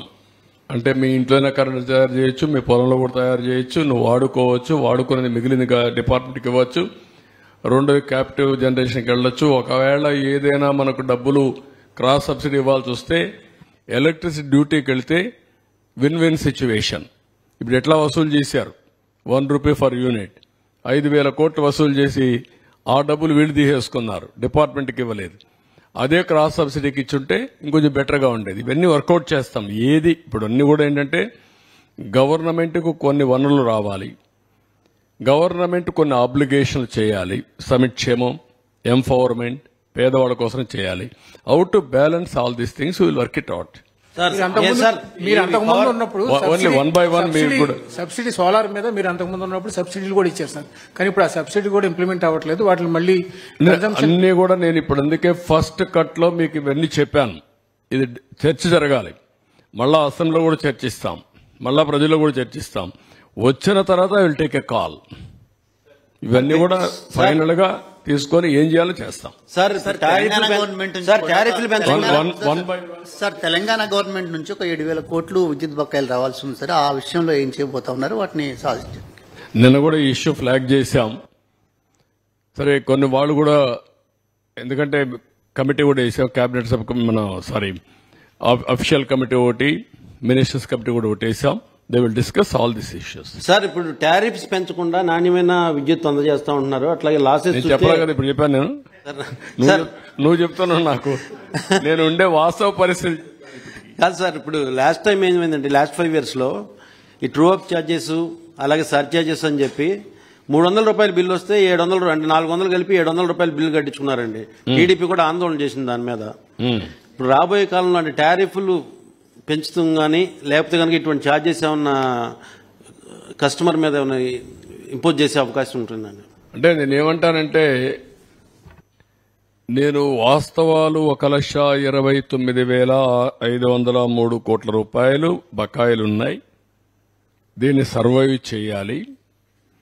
ఇప్పటికీ రావాల్సిన బకాయిలు కూడా కొన్న డిపార్ట్మెంట్కి అవి కూడా చెప్పాను, 50,000 కోట్లు ఉన్నాయి. ఇవన్నీ కూడా ఏ విధంగా చేయాలనో అందులో మెజారిటీ గవర్నమెంట్ ఇవ్వాలి, లేకపోతే ఇంకొక 17,000 కోట్లు కూడా మళ్ళీ ఈ ఎలక్ట్రిసిటీ డ్యూటీ అవన్నీ ఇచ్చారు. ఇవన్నీ ఉన్నాయి, అన్నీ కూడా ఎగ్జామిన్ చేస్తాం. చేసిన తర్వాత ఒక కాల్ తీసుకొని ఏ విధంగా ప్రజలకు మేలు చేయగలుగుతాం. సిచ్యువేషన్ ఇది. నేను అన్ని డిపార్ట్మెంట్ ఈ పరిస్థితి, రోడ్లు లేవు, భయంకరంగా ఉన్నాయి.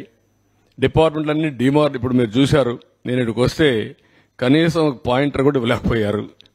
నాకు కూడా మూడు పోయింది 10 నిమిషాలు. ఇంకా కోపం వస్తే దానికంటే బియాండ్ నేను వెళ్ళలేను. నేను నిబ్బరం చేసుకోవాలా, నిబ్బరం చేసుకున్నా. వాళ్ళ డ్యూటీ ఏంటి?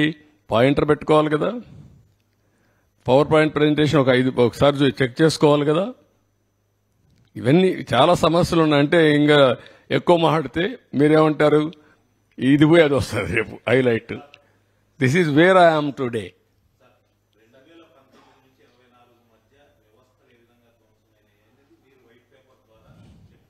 మైక్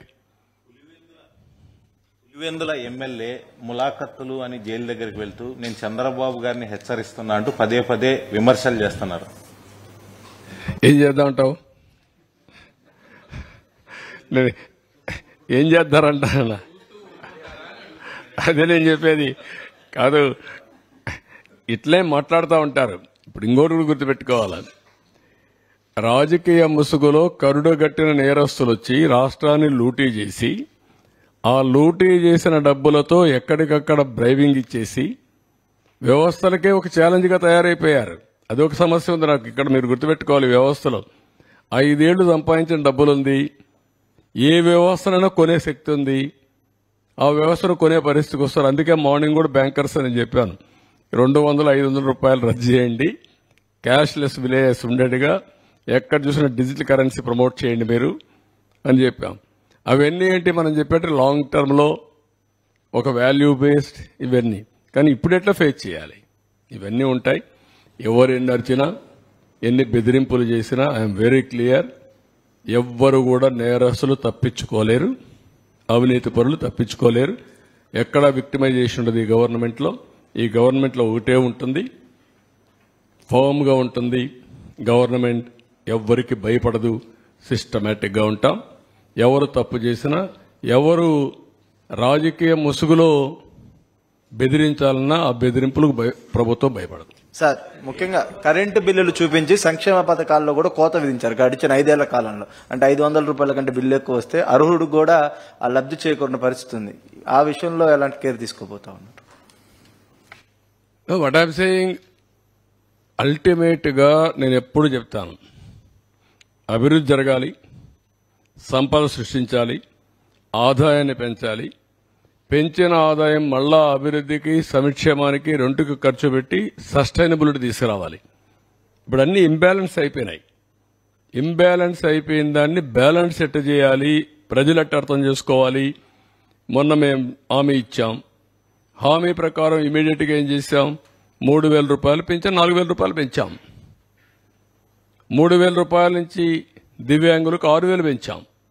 కొంతమంది ఇంట్లో నుంచి లేని వాళ్ళకి 15,000 పెంచాం. బెడ్ నుంచి రాలేని వాళ్ళకి 15,000 పెంచాం. అది మానవతా దృక్పథం చేయాలి. నిర్ణయం చేశాం. మళ్ళీ ఉచిత ఇసుక చెప్పాం. ఉచిత ఇసుక ఇచ్చాం. ఇప్పుడు దాన్ని కూడా కొంతమంది విమర్శిస్తున్నారు. అంటే ఎట్లా మాట్లాడుతున్నారంటే ఉచిత ఇసుక అంటే మేము ఇసుక ఇంట్లో ఇస్తామని చెప్పామని మాట్లాడతారు. లేకుంటే నేనే మళ్ళీ ఇల్లు కూడా కట్టిస్తాను, లేకుంటే వాళ్ళ ఇంట్లో కూడా పొలాన్ని నేను పని చేస్తానని చెప్తారు. ఏం చెప్పమంటారు వాళ్ళని? ఇది రాజకీయం. ఆ రాజకీయాలన్నప్పుడు వాళ్ళకి వాళ్ళు చెప్పేది తప్పని చెప్పాలి. దీనికంటే ట్రాన్స్పరెంట్ పాలసీ ఏమంటే జిల్లాలకు అప్పచెప్పాం, స్టాక్స్ అన్ని వాళ్ళకే ఇచ్చేసాం, అక్కడ ఇసుక తీయమన్నాం. ఏ నదిలో అయినా ఏ కాలువలో అయినా ఇసుకుంటే వాళ్ళ ట్రాక్టర్ ఉంటే ట్రాక్టర్కి, ఎడ్ల బండి ఉంటే ఎడ్ల బండికి నెత్తి మీద పెట్టుకోగలిగితే నెత్తి మీద పెట్టుకో తీసుకోమంటున్నాం. What more you want? మీరు పోయి ఎత్తపోండి, ఈయన కూడా పొమ్మనండి. వాళ్ళ ఊరికి పోయి ఒక ఎద్దుల బండి కట్టుకొని తీసుకుపోమని ఇంటికి. ఎవడొద్దన్నాడు? ఎవరు అడ్డపడతారు? అలాంటి బుద్ధి జ్ఞానం లేకుండా చేసే వాళ్ళని ఏమనాలి? వాళ్ళని మనుషులు అనాలి? ఉంటే వింత పశువులు కూడా ఉండవు, మారిగా ఉంటాయి. ఇవన్నీ ఉంటాయి ఛాలెంజెస్. సార్, 1,29,000 కోట్ల అప్పు ఉంటే రావాల్సిన 52,000 కోట్ల వరకు ఉన్నాయన్నారు కదా, అట్లాంటి వాటిని రికవరీ చేయడానికి ఏమన్నా చేయాలి? అది కూడా గవర్నమెంటే ఇవ్వాలి. మళ్ళా ఎక్కడ నుంచి కాదు, దానికి కూడా గవర్నమెంట్ లింక్. మళ్ళా ఎక్కడికి వచ్చింది లింక్? గవర్నమెంట్కే వచ్చింది. అది కూడా ఇవ్వకుండా చేసేసాడు. మళ్ళా వాళ్ళ దగ్గర ఉండే డబ్బులు, వాళ్ళ సేవింగ్స్, వాళ్ళ ప్రావిడెంట్ ఫండ్ కూడా డైవర్ట్ చేసేసుకున్నాడు బ్రూవరీస్ కార్పొరేషన్కి. What do you say? మీరు ఎవరు అతన్ని చీకొట్టడం లేదు. నువ్వెట్ట చేస్తావు, నేను చేస్తా, చేయకుండా ఎందుకంటే నాకు బాధ్యత అది. I will do it. Sir, Telangana నుంచి రావాల్సిన 7,000 కోట్లు బ్యాలెన్స్ ఎలాగో ఉంది, దాన్ని ఏమైనా మొన్న చర్చకు వచ్చిందా సార్ వీటి విషయాల్లో? పెట్టాం కదా కమిటీ. నువ్వు కూడా మెంబర్గా ఉంటావు కమిటీలో? కాదు,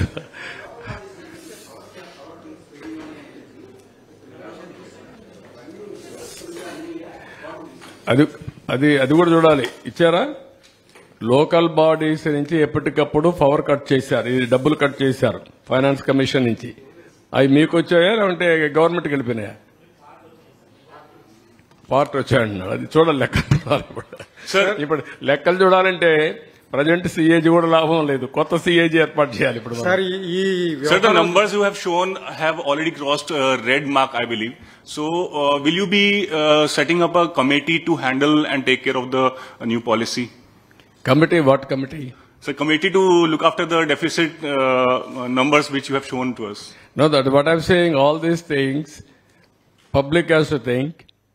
And then committee kichana committee ఏం చేయగలుగుతారు అనేది కూడా important. Will take all opinions if necessary. Expert committee కూడా if possible will have expert committee view కూడా. Will work it out various options. So will you delete those true-up charges and election, those true-up, the excessive charges that he levied? Will you delete those charges, those true-up charges in the election, in the current power bills? No, what I am saying, if you do that further, ఎక్కడికి పోతుందో తెలియదు కదా. ఇప్పుడు అప్పులే అంత ఉంటే రేపు కొనలేకపోతే, coal కొనలేకపోతే మళ్ళీ ఎక్కడికి పోతాం? పవర్ ఇవ్వలేం. ఇది ఒక విషయస్ సర్కిల్లో ఉన్నాం. ఈ విషయస్ సర్కిల్ నన్ను అర్థం చేసుకొని step by step how to come out అనేది కొంచెం టైం పడుతుంది. Will think over all. Ultimate గా కన్జ్యూమర్ కి మెరుగైన సేవలు అందించాలి, దానికోసం వర్కౌట్ చేస్తాం. లాస్ట్ టైం ఏం చేశారు? ఇష్టానుసారంగా చేసి 19 వరకు మేము చేసిన పనులు ఉపయోగించుకొని 24, 23కి వచ్చే కొందికి పవర్ కట్లు పెట్టే పరిస్థితికి వచ్చారు. I don't want to go to power cuts again. Quality power ఇవ్వాలి, కాస్ట్ ఎఫెక్టివ్ ఇవ్వాలి, ఏమేం మార్గాలను చూసుకోవాలి. One is short term, medium term, long term, I have to plan it. So will the state government launch a campaign for common people to adopt rooftop solar panels? Everything we will do. What all possible, everything. ఒకవేళ అందరూ roof టాప్కి వెళ్ళిపోయి అందరూ power వాళ్ళే మేము generate చేసుకుంటామంటే common మ్యాన్కి ఇవ్వాల్సి కూడా ఉంది మళ్ళీ. అది కూడా ఒక బాధ్యత. ఇవన్నీ కూడా ఏంటంటే హైబ్రిడ్ మోడల్లో వెళ్ళాలి.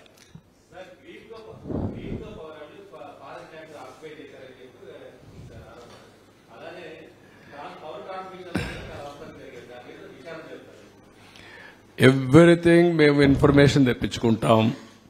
అదే సమయంలో ఆరోపణలు చేస్తారా, కమిటీలు వేస్తారా, ఎంక్వైరీలు వేసేస్తారా, ఎవరు ఇన్వెస్ట్మెంట్ లేకుండా చేసేస్తారా మీరంటే దానికి సమాధానం లేదు. కాదు, ఇప్పటికే ఈ రాష్ట్రంలో ఒక భూతం ఉందని ఎవడు రావాలంటే భయపడుతున్నారు.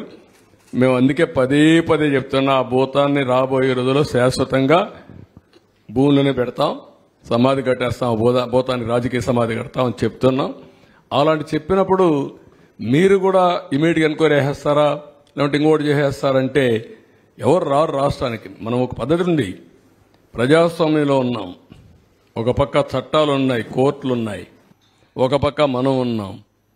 అందుకే అమరావతిని ఏం చేశాడు, ఒక అగ్రిమెంట్ చేశాం అమరావతిలో. అగ్రిమెంట్ ఏంటి,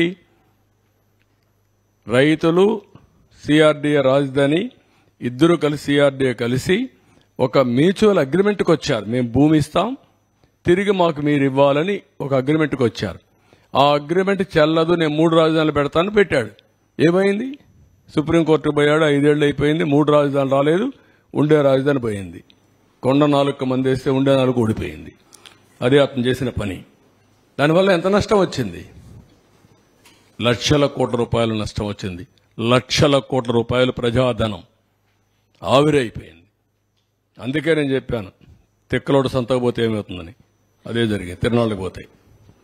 సార్ పవర్ ప్లాంట్స్ కి మీరు కూడా నన్ను ఎమోషనల్ గా డిస్టర్బ్ చేయాలి, మీరు అది చేస్తారా, మీరు 5 ఏళ్లు ప్రెస్ కాన్ఫరెన్సే చూడాల, మీరు మాట్లాడుతున్నారు దగ్గరికి వచ్చి మళ్ళా. కాదు, నేను ఇంత డెమోక్రటిక్ గా క్వశ్చన్స్ అన్నిటికీ సమాధానం చెప్తున్నా, మీరు అడిగిన దానికి అన్నిటికీ సమాధానం చెప్తున్నా. నాకెందుకంటే I'm confident what I'm doing is right. I want to convince you, I want to take forward and convince people. Sir power plants కి కోల్ షార్టేజ్ అనేది బాగా ఇష్యూగా ఉంది సార్. అంటే 2 days కానీ 3 days కంటే కూడా ఎక్కువ ఉండటం లేదు. ఏది పవర్ ప్లాంట్స్ కి కోల్ ఇష్యూ, కోల్ షార్టేజ్ ఉన్నాయి. అది అంటే 3 to 4 days ఉంది. ఇంకా అది కూడా బిల్డప్ చేయాలి, కోల్ కూడా బిల్డప్ చేయాలి. ఇవన్నీ ఎట్లుంటాయంటే, ఇప్పుడు వర్షాకాలం వచ్చింది, ఎవడైనా కానీ ముందుంటే కామన్ సెన్స్ ఉంటే వర్షాకాలానికి మామూలు కంటే ఒకప్పుడైతే నేను నెలకు కూడా బిల్డప్ చేసాం, 10 రోజులు నెలకు బిల్డప్ చేశాం. ఇప్పుడు అది కూడా పోయింది. అలాంటి సమస్యలు ఉన్నాయి, అవి కూడా బిల్డప్ చేస్తాం. ఏం చేయాలో చేద్దాం. ఒకటి కాదు, చాలా సమస్యలు ఉన్నాయి. మీరు కూడా రాస్తే పాజిటివ్గా రాయండి, లేకపోతే ఎడ్యుకేటివ్గా రాయండి. ప్రజలకు ద్రోహం చేసే పని చేయొద్దని మీరు కూడా. సార్ ఈ హైడల్ పవర్ ప్లాంట్స్ నిర్వహణ లోపంలో ఉన్నాయి. రెండోది సీలియర్ పవర్ ప్లాంట్ ఒకటి నిర్మాణంలో ఆగిపోయింది సార్. ఆగిపోలా, ఇంకా ఉంది, ప్రాసెస్లో ఉంది. ఇక్కడ పిఎం సూర్యఘర్ అని డొమెస్టిక్ ఇచ్చారు, అది మీరు చెప్పిన ప్రోగ్రాం. కుసుమ్ అని బి అని ఫార్మ్ ల్యాండ్కి ఇచ్చారు. కుసుమ్ సి సబ్ స్టేషన్ లెవెల్లో కూడా ఒక ప్రోగ్రాం ఇచ్చారు. అంటే సబ్ స్టేషన్ లెవెల్లో డిమాండ్ సప్లై బ్యాలెన్స్ కోసం ఒక 50 మెగావాట్లు 60 మెగావాట్లు అక్కడ ఇచ్చి అక్కడ చేయడం. కుసుమ్ బి ఫార్మ్ ల్యాండ్లోనే వాళ్లకు సోలార్ అవన్నీ పర్మిషన్లు ఇవ్వడం, వాళ్ళు చేయడం. అదే మరి సూర్యఘర్ వచ్చి డొమెస్టిక్ ఇచ్చి రూఫ్ టాప్లో పెట్టడం. ఈ 3 ప్రోగ్రాంలు కూడా గవర్నమెంట్ ఆఫ్ ఇండియా ఇచ్చింది. ఇది ఏ విధంగా లాజికల్ గా తీసుకుపోను, విల్ టేక్ ఇట్ అప్. మొన్నే బీపీఎల్తో మాట్లాడాం, బీపీసీఎల్ వాళ్ళు కూడా వస్తున్నారు. అది వస్తే ఇక్కడ పెడతారా ఎక్కడ పెడతారా వాళ్ళ కన్వీనియన్స్ అవన్నీ మాట్లాడుకొని మ్యూచువల్లీ అగ్రీడ్ ప్లేస్లో పెట్టాలని, మన రాష్ట్రానికి రావాలని ఆశిస్తున్నా. Okay, thank you.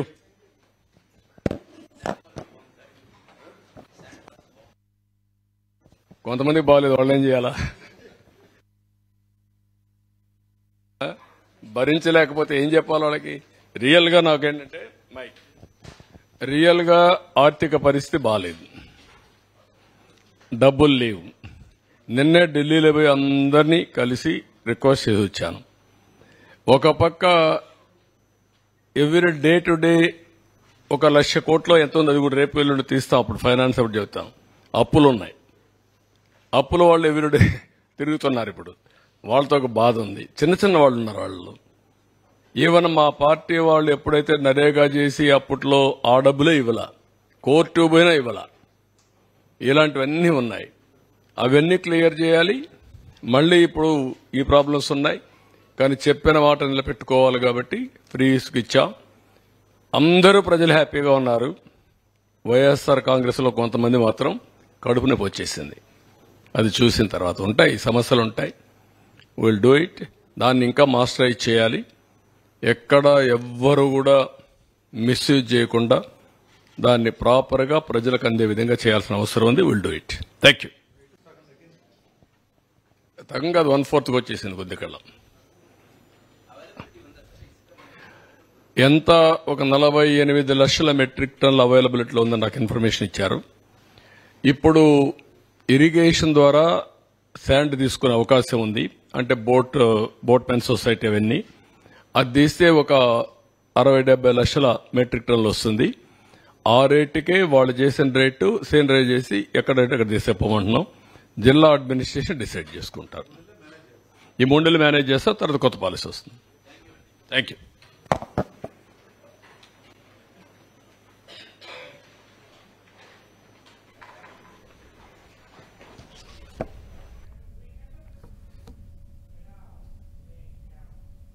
విద్యుత్ రంగంపై సీఎం శ్వేతపత్రాన్ని విడుదల చేశారు. దానికి సంబంధించిన సమస్యలపై ఇప్పటివరకు మాట్లాడారు, మనం చూసాం.